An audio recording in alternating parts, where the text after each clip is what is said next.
বাংলাদেশ থেকে কর্মী নেয়ার সময় বাড়াচ্ছে না মালয়েশিয়া সরকার, এমন সাফ মন্তব্য করেছেন বাংলাদেশে নিযুক্ত মালয়েশিয়ান হাইকমিশনার। আর আটকে পড়া কর্মীদের পাঠাতে আবারও সময় বাড়ানোর আবেদন করার কথা জানিয়েছেন প্রবাসী কল্যাণ প্রতিমন্ত্রী। তবে মালয়েশিয়ার স্বরাষ্ট্রমন্ত্রী জানিয়ে দিয়েছেন সব দেশের কর্মীর জন্য নিয়ম একই।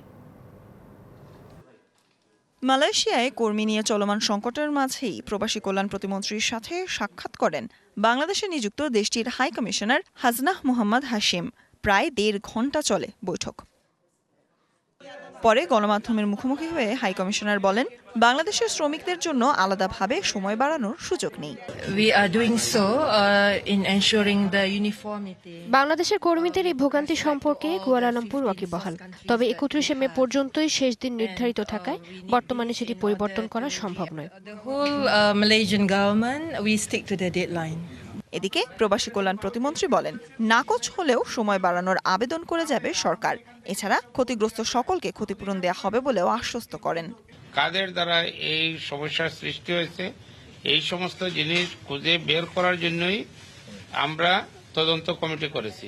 এই তদন্ত কমিটির মাধ্যমে যাদের বিরুদ্ধে রিপোর্ট আসবে, যারা দোষী সাব্যস্ত হবে তাদের বিরুদ্ধে আমরা ব্যবস্থা গ্রহণ করব। বাইরের বিভিন্ন অভিযোগ ভিত্তিহীন ও মন্ত্রণালয় কাউকে প্রশ্রয় দেবে না বলেও হুঁশিয়ারি দেন তিনি। এটা আমাদের ভাষণ নয়, এটা হলো বাইরের ভাষণ।